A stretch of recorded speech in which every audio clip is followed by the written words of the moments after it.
Okay, it is 6:05. I will call to order this regularly scheduled meeting of the Shawnee Mission School District Board of Education. The first item on our agenda is the Pledge of Allegiance. Please join me in the pledge. I pledge allegiance to the flag of the United States of America and to the republic for which it stands, one nation, under God, indivisible, with liberty and justice for all.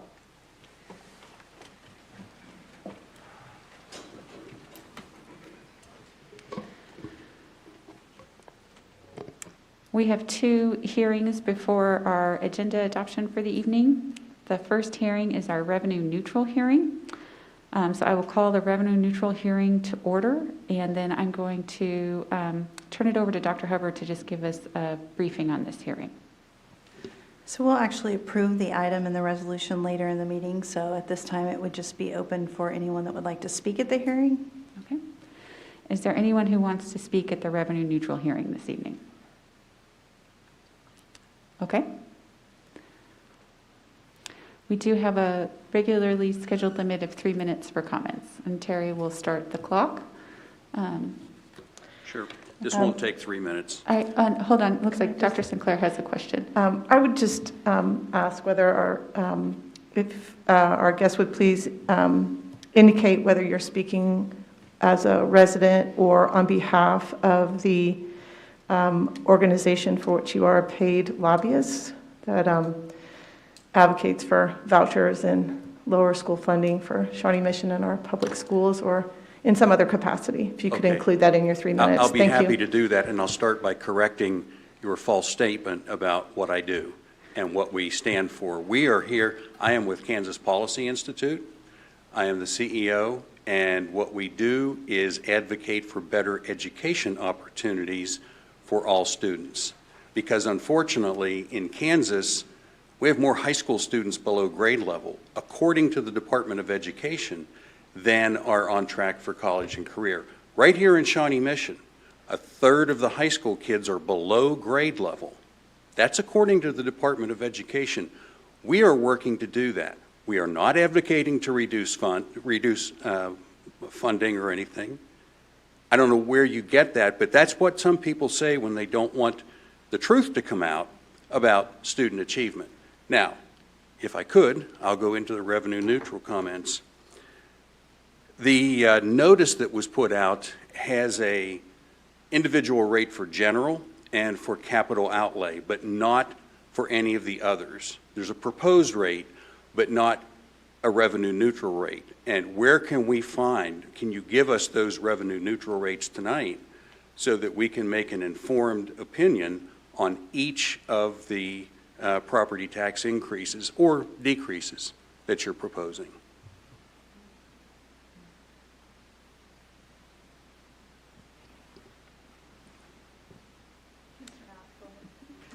The revenue neutral rate hearing is attached to July 26 board docs, and then it's also attached on the budget and finance page of our website. I've seen that.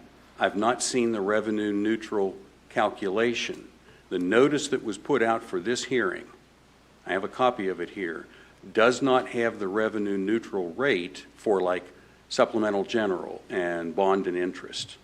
The one I'm looking at does. Where is that? Because we asked for it from the county and they did not provide it. It is, again, on the budget and finance website, the hearing that was posted in the Kansas City Star. Okay, let me show you what I'm looking at here. Because this is what was provided to us by the county, and it's what I found on your website with the signature. It shows general, it shows capital, and then nothing next to that for all the others, just the total. Well, this is the KSDE's form, so we completed what they submitted. They sent out to school districts. KSDE didn't write the law. My question is, can anyone provide those revenue neutral rates so that we can make an informed decision? Well, I think Mr. Knapp has indicated that he did, and this is public comment. So if you have additional questions for him to answer, you can send them in an email.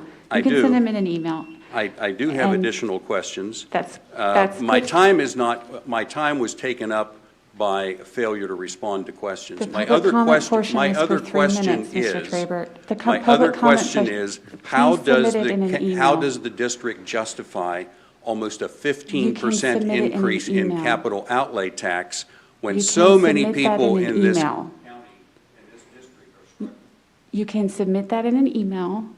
Your public comment portion on this portion of the hearing was for 3 minutes, and that 3 minutes has elapsed. I thought I got to talk 3 minutes.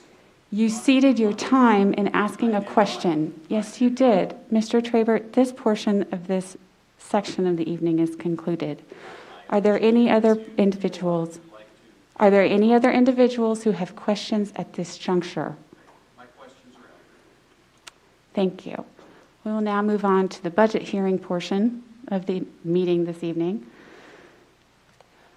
As with the revenue neutral hearing portion, if there is an opportunity for people to speak to the budget hearing. Is there anyone who would like to speak to the budget hearing?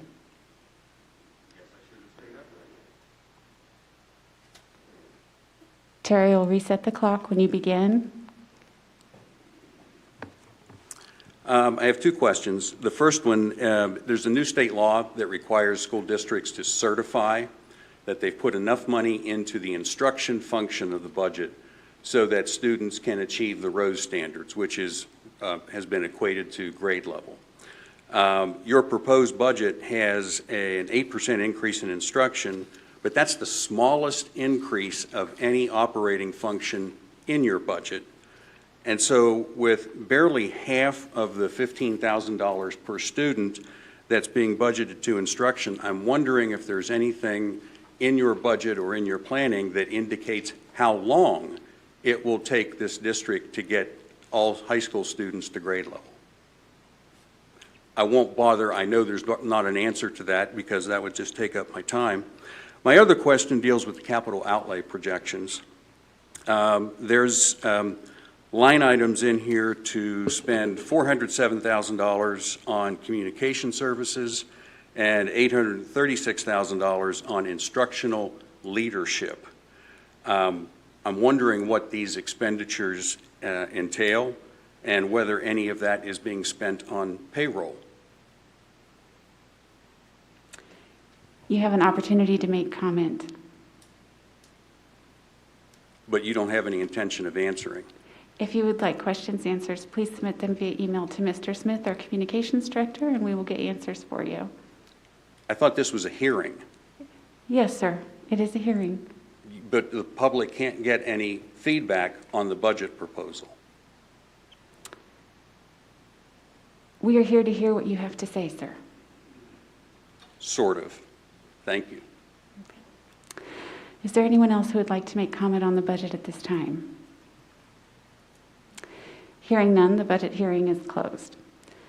We are now moving to the adoption of our agenda, item 5.1. I'll seek a motion to adopt the agenda. So moved, Sinclair. Is there a second? Second, Hembry. Thank you, Ms. Hembry. All those in favor, please say aye. Aye. Aye. Are there any opposed? Hearing none, that passes unanimously. The next item on our agenda is item 5.2, the approval of the minutes from the special meeting on August 9th, 2021. So moved. Workman. Okay. I'll second it. Thank you, Ms. Goodburn. All those in favor, please say aye. Aye. Aye. Item 5.3, approval of the minutes from the regular meeting on August 9th, 2021. So moved, Sinclair. Second, Goodburn. All those in favor, please say aye. Aye. Are there any opposed? Hearing none, that's also unanimous. The next item on the agenda is item 6.1, the superintendent report, and I will turn it over to Dr. Hubbard for that report. Thank you, President Owsley. So I'm going to start with an update on Shawnee Mission North and their new mascot. So the Shawnee Mission North administrative team have been working with DLR Group on branding the Shawnee Mission North Bison. The goal is to hone in on a preferred visual for their new logo. Once they receive visuals back from the DLR Group, Mr. Ewers will work with the Student Council, Building Leadership Team, and the Site Council to solicit feedback. Shawnee Mission North will make a final recommendation to the superintendent with a branded logo. And it's the goal of Shawnee Mission North to launch the new logo in mid-September. So we're excited to welcome the new Bison soon. Since the last time we met, we welcomed students in grades pre-K through 12 back to school. It's been a fantastic start, and I know many of you joined me in greeting students when they arrived. Across the district, our teachers and students are working to get to know each other, reviewing classroom traditions and routines, and are focused on learning. We thank everyone who has worked to help students get back in the classroom and begin a new year. It is fantastic to see our students in the classroom, and we're excited for all that is ahead for them this school year. Speaking of students, I want to recognize a Shawnee Mission student who received an outstanding honor. Tong Tong Yi, a senior at Shawnee Mission East High School, earned a perfect 36 composite score on the ACT. Tong Tong is very involved at Shawnee Mission East, serving on Student Council, SHARE, and National Honor Society, to name just a few of his activities. He's interested in pursuing a career related to medicine. Less than 0.1% of all ACT test takers earn a perfect composite score on the ACT. Congratulations to Tong Tong. So we have an opportunity where we want everyone in our community to know that they're invited to nominate an SMSD educator for the Kansas Teacher of the Year Award. This honor recognizes excellent teachers across the state, and the person named Kansas Teacher of the Year is able to enter the National Teacher of the Year competition. We are so proud that currently Natalie Johnson-Berry, Shawnee Mission North ELA teacher, is currently Region 3 secondary finalist for State Teacher of the Year. She was honored last spring alongside Crystal Brower, an amazing kindergarten teacher at Shawnee. We will include a link to more details and nomination forms in the board recap so anyone can bring forward the outstanding educators that they know. And last, one of the biggest salutes to the new school year is the Shawnee Mission Education Foundation Fall Breakfast. This year it is scheduled for Tuesday, September 28th at the Overland Park Convention Center. With the rise of the Delta variant of COVID-19, many organizations are wrestling with how to handle large events. As of tonight, no decision has been made about whether to have the event in person or virtually. If we decide to have it in person, we will put a number of safety protocols in place, including sending a boxed breakfast home with attendees so they can remain masked for the entire time of the event. For now, know that safety considerations will guide our decision, and whether it's in person or virtual, it will be a fabulous event. Thank you, Dr. Hubbard. The next item on our agenda is the board reports. Ms. Borgman, do you have a report from us from SMAC PTA? Just a quick thank you to SMAC PTA for helping to get the word out about a recent vaccine clinic that was held at Shawnee Mission South. So thank you so much, SMAC PTA, for your support to help make the COVID vaccine available for anyone who is eligible. Thank you.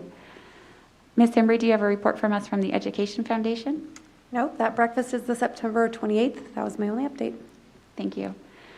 Reverend Guy, do you have an update for us from the KSB Board of Directors? Just that the Board of Directors is meeting this Saturday, and just to reiterate, both myself and Dr. Sinclair have let people know that Dr. Randy Watson's Kansas Can Education Tour will be here in our area on September 2nd in the evening, and that is open to anybody who wants to have a conversation, learn more about education in Kansas, and have a conversation and give feedback. He's been doing this, it's a 50-state tour. We're towards the end of his tour, so he's, what's that? Oh, county. Oh, 50 county tour? Okay, thank you. 50 State tour. Thank you, Mr. Stratton. 50 county, which is still a lot in the whole state. So anyway, we're towards the end of his tour. He's already had thousands of people participate, and anyone who would like to participate in that is welcome to do that on September 2nd. And I think you can learn more about that Kansas Can Tour on the Kansas State Education website. That's all I have. Thank you. Dr. Sinclair, do you have a KSB Legislative Committee update for us? Very briefly, I'd like to add to Reverend Guy's. There are actually two other dates in the area. So you can go to Olathe, Blue Valley, or KCK. You can attend all three of them. And across the three, there's a morning, afternoon, and evening. And those dates can be found at the KSDE website. And the other Just a quick update is that the KASB Legislative Committee will meet August 28th, and I believe there will be some opportunity to look at our legislative platform prior to that. Thank you. Ms. Goodburn, can you give us an update from the KSB Nominating Committee? Yes, we met on this past Saturday, and we had 2 candidates that we interviewed, and like to report that we were putting both of these candidates through to be voted on at the KASB convention in November. Laura Bors from Garden City and Art Gutierrez from Emporia are the 2 candidates. I don't know, this is the first time that I've been doing this, that we've actually had 2 candidates go through, so I guess we have a choice this year, which is nice. So I'm not sure exactly whoever we decide to be the KSB delegate to our convention, I guess then we'll have to figure out a process by which we all can evaluate. I think they do videos usually and put out information that we all can evaluate that and give our input to that KSB delegate before they go and have to vote on one of these candidates to be president-elect. So anyway, that's all. Thank you. And Mr. Stratton, I know the Finance and Facilities Committee is meeting in October, so you probably don't have another update, but just to reiterate that they're meeting in October. Okay, thank you. The next item on our agenda this evening is the board financial report, and so I will turn it over to Dr. Hubbard and likely Mr. Knapp. Mr. Knapp. Yes, good evening. So tonight's board report is as of July 31st, so it's the first month of the new fiscal year, so there's not a lot of activity there to speak of. The budget has all been set out for the compensation packages that have been approved, and it matches what will be on your action item later tonight for your approval. So I really don't have much more to say about that, so if you do have any questions, feel free. Are there any questions for Mr. Knapp? Okay, seeing none, thank you, Mr. Knapp. Thank you. Our next agenda item is the consent items, and before I seek a motion to approve the consent items, I believe I have a board member who is wanting to pull some items from the consent agenda. Thank you. Could I please remove items 9.08 and 9.09?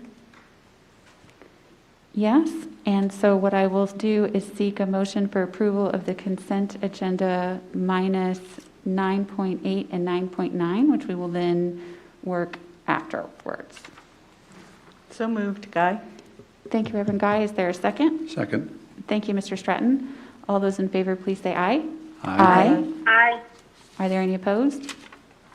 Hearing none, those items pass. And so then we will move to what was item 9.8, which was the approval of the SRO contract with the City of Prairie Village. And I guess I will turn to Ms. Embry to see what your questions are. Yeah, I don't have any questions at this point. I've had questions in the past and have raised them with Dr. Hubbard, who has very graciously agreed to help get some answers to those. They just haven't come in time for me to feel comfortable voting in support of these particular contracts, but I am incredibly grateful to her and the entire team because I know they're doing some really hard work of gathering data about the performance of our SROs and particularly arrest data that we might have. So I'm grateful for that, and I think they'll be coming back before the board in April, and I look forward to voting in support of them at that point in time. Okay. Dr. Hubbard, do you just want to reiterate what we're doing in April?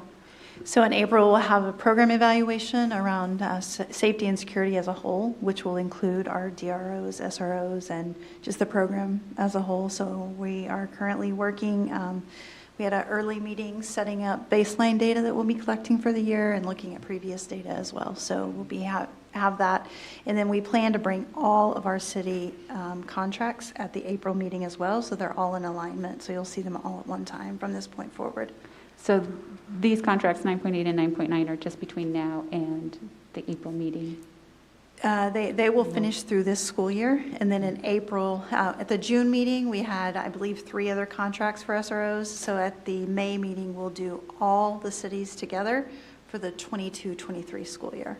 Okay, thank you. Are there any other questions on this item? Okay, I'll seek a motion for approval for item 9.8. Move approval, Goodburn. Is there a second? Second, Sinclair. All those in favor, please say aye. Aye. Aye. And all those opposed, say nay. Nay. Okay, item passes 6-1.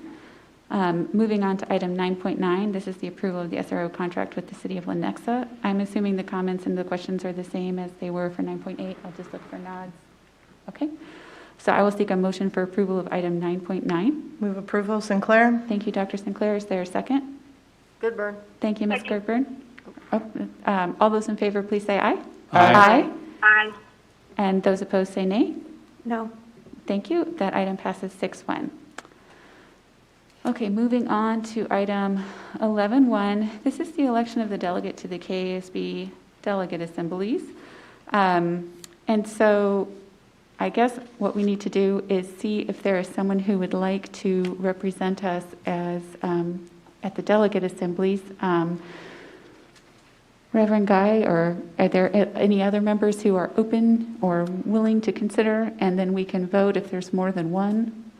I'd like to nominate Reverend Guy to be our representative, if you're open. I'm willing and able to do it. Dr. Sinclair has done it in past years simply because usually that delegate assembly had been held on Sunday mornings, which is hard for a pastor to get to. So I'm happy to attend, or Dr. Sinclair, I think, has represented us well and will certainly know the legislative platform very well. So Okay. either way. Well, I'm happy to second Reverend Guy's nomination if she's willing to do so, and I'm also happy to entertain anyone else if they would like to, and we could vote between the two. Okay, Are you okay doing it? I'm fine doing it. Yeah. okay. And hearing no other nominations, I will ask all those in favor to please say aye. Aye. And are there any opposed? Hearing none, that passes unanimously. Thank you, Reverend Guy, for your service in that regard.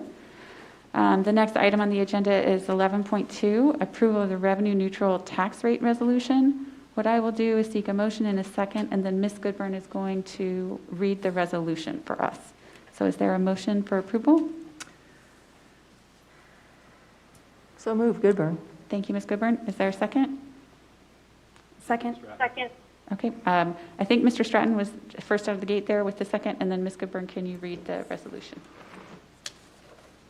Yes, whereas 2021 SB 13 and Senate sub for HB 2104 provides that a levy of property taxes to finance the 2021-2022 budget of USD 512 exceeds the revenue neutral tax rate to finance the 2021-2022 budget of USD 512, be authorized by a resolution.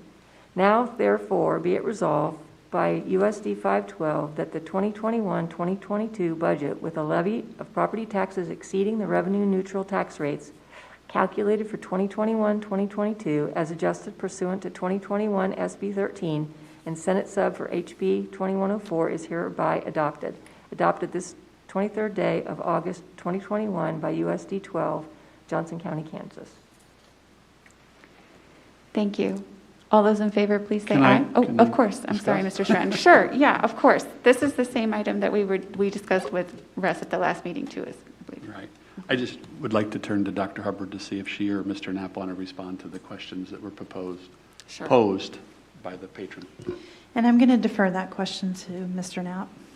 The county does that calculation and they submit it to the school districts. They did not do a calculation for each individual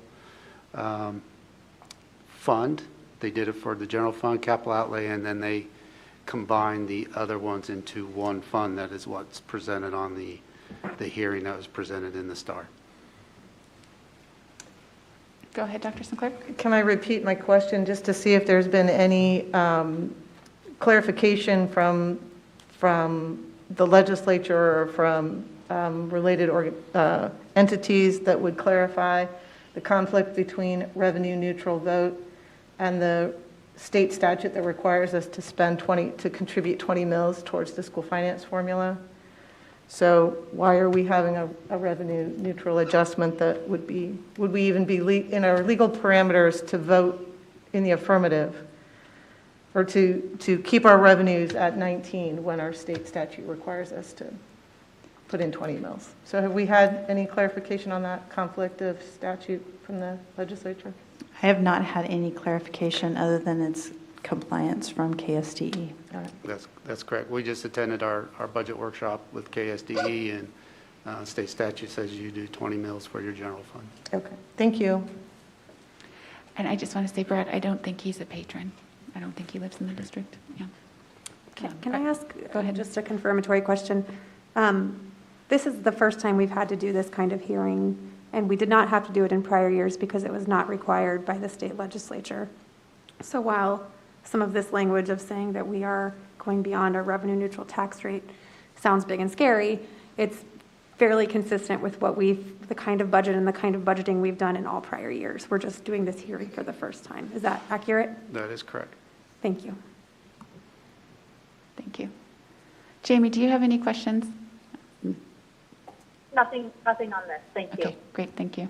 Are there any final questions from anyone? Great, okay. Now, at this point, I will ask for all those in favor to say aye. Aye. Are there any opposed? Hearing none, that passes unanimously. And we will move to the adoption of the 21-22 budget. I'll seek a motion in a second, and then we can open it up for questions and discussions. So move, Goodburn. Thank you, Ms. Goodburn. Is there a second? Second, Sinclair. Thank you, Dr. Sinclair. And I'll just look up and down. Does anybody have any questions about the budget at this time for Dr. Hubbard or Mr. Knapp? I have a couple questions. Yeah, go ahead, Jamie. Okay. Thank you, Russ, for the putting it together so eloquently as you always do. I appreciate all of the detail that you and time that you spend on it. I appreciate it. Question regarding the gap in SPED funding. Has that changed? How has it changed over the years? Where are we kind of dollars and cents wise? So I think you're talking about the special education excess costs. I did that calculation over the weekend for fiscal year 21. We are now at 68% of our excess costs. Last year we were at 65, so a little bit of an improvement. And as we talked in the past, that is when the state does their calculation for statewide, their goal is to be at 92%. They were at 72% for fiscal year 21. So there's still that gap that exists, and it's not shrinking.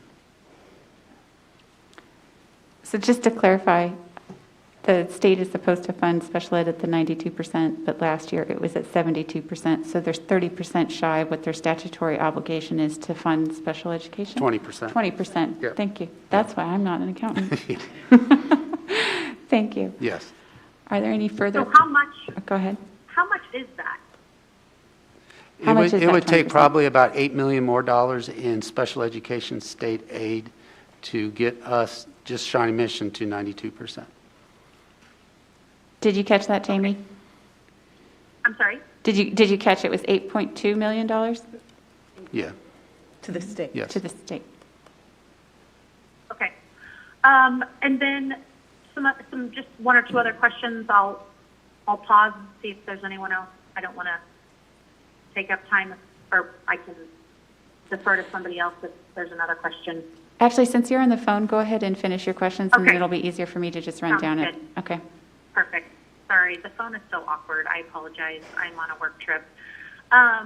So, Russ, when do we have to send in our enrollment data to the state? And is there a specific date that the data is collected, or do we take an average during a certain time frame? Can you tell me what that looks like? In the state of Kansas, it's all based on the September 20th is the official enrollment count date. So when when it comes up to September 20th, it's that actual count on that day. And if a student is absent that day, there is rules where you can still count them if they attended a day prior to September 20th and a day after, but before October 4th, you can still count that kid. And then the other components for the weightings, your ELL weighting and your CTE weighting is based on contact minutes, and they do that based on the average for that whole week of September 20th. So all our count is based on that September 20th and that week of the September 20th. Okay, that's helpful. Another question, just a follow-up on enrollment from the last our last Board of Education meeting. We saw a big dip in kindergarten and first grade. Has that enrollment changed? And do we know why we're seeing such a drop in that age group, in those two age groups? Last year, we had a considerable drop in a lot of our elementary grades, but a lot in kindergarten and first grade. We projected kindergartners to be about 2,100. So that was a pretty aggressive projection. As of last Friday, we were at 1,909 kindergartners. So we're going to be short. We're not going to meet that projection. We'll add a few probably up through Labor Day, but nowhere near close enough to get to 2,111. We just kind of thought that there would be a good rebound after a pandemic year, kids staying home or being homeschooled, and they would return. So that's kind of where our numbers are now. Thank you for that. And then question regarding the infamous gas bill. Is there a drop dead date that it needs to be paid, or how does that look with, now that attorneys are involved? So you said the natural gas bill, correct? Yeah. There's no drop dead date to get that paid. It's actively being negotiated between James Secura, our attorney, and Symmetry. He sent an email out last Friday hoping that he would have some type of proposal from Symmetry within the next week or two. Okay, well, fingers crossed on that. And then my last question is, it looks like we're anticipating a $500,000 deficit spend this year. Could you elaborate on that? Yeah, we talked about that at July 26th board meeting. What we did there, since that gas bill from February is currently at $675,000, that did not get settled, obviously, before June 30th, and so we budgeted that into this fiscal year. So we were really sitting about $150,000 surplus, and then we went ahead and budgeted that gas bill of $675,000, which took it down to the $500,000 deficit. But then again, we do hope to settle for a lot less than $675,000. So. Yes, indeed. Okay, thank you so much, Mr. Knapp. Thank you, Jamie. Are there board members with questions? Mr. Stratton? I'll pose the same opportunity to Dr. Hubbard to see if they want to follow up to the speaker in the budget hearing their questions. I think he did ask if those had any salaries in there.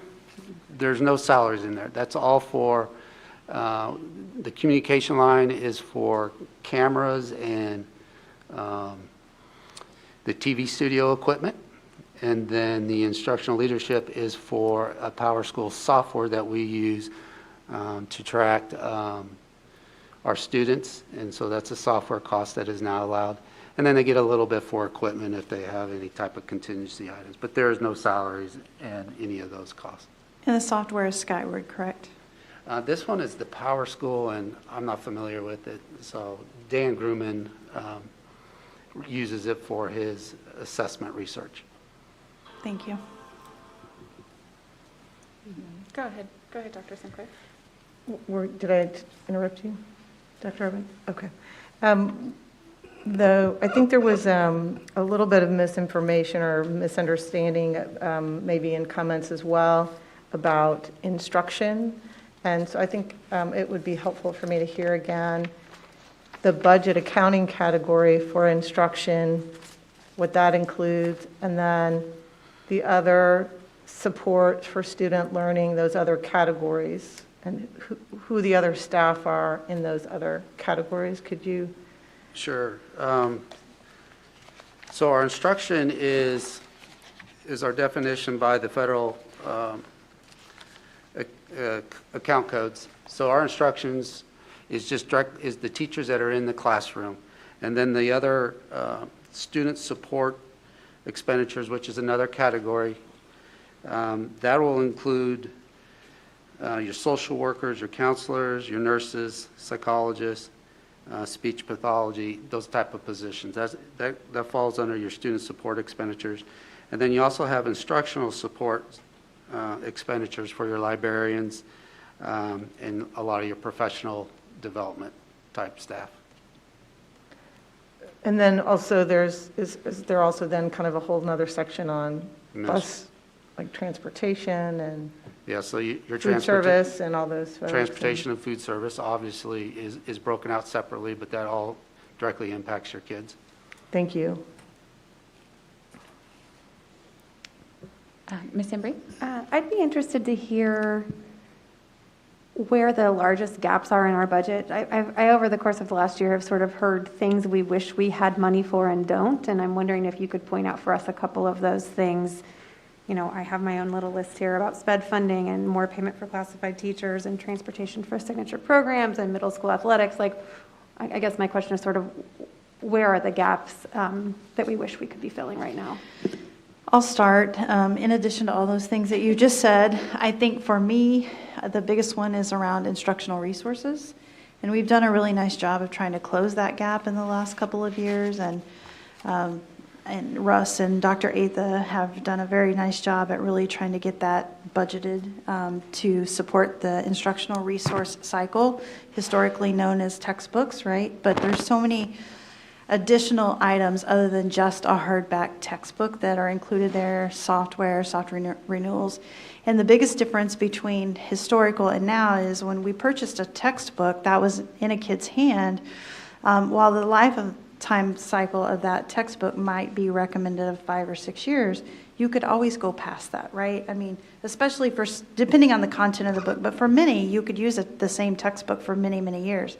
Well, now that we have so many instructional resources that are digital, you buy a license, and so you can't stretch a textbook or an instructional resource budget like you used to be able to because the license stops, and so it doesn't do me any good to have no license, right? And so just trying to keep up with that digital resource material and instructional material for kids is so crucial. We've been great the last 2 years, really, of getting resources in hands. This year we did a full adoption for pre-K-12. I think we did pre-K-12 music, if I remember correctly. I think I just said social studies. We have one more, Darren, can you help me? We had another big one, but We got, the next big one is the elementary ELA is for this coming year, and so that's a big one that we have budgeted for that for this year. So, but to keep up with that cycle, we are going to have to really hone in on that and make sure that that is a priority for us. Anything else? you would Yeah, have? the two things I was going to mention is exactly that, instructional materials, but then the SPED excess cost that we talked about earlier. If the funding would increase there, then that gives you more ability in your general and supplemental general funds to handle more of the day-to-day operations. And then I would just add, and you mentioned this briefly, but just that access to real-world learning as we support this goal of by 2030 of all kids having an MBA in addition to a diploma. So there will be costs associated with that as we move down that road and what that looks like.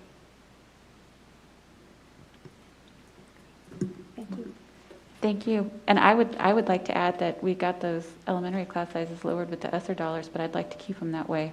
So if we're discussing gaps, I think that's one that's looming and we're aware of coming in just a couple of years. So Yeah, and I would add to that many positions we added with ESSER. So adding those social workers, adding that 5th counselor in every high school, those are all ESSER dollars. So that might be something. The 10 math teachers. Yes. Ms. Goodburn, did you? Yeah. So you guys, Mr. Knapp, in your department, you always do a really good job with the projections. I know the pandemic has really caused, some question marks there, and so we're going to miss our projection marks by a little bit. So what's the process then after that September 20th date, and we don't have as many kids, and you've based that budget off then, so then what?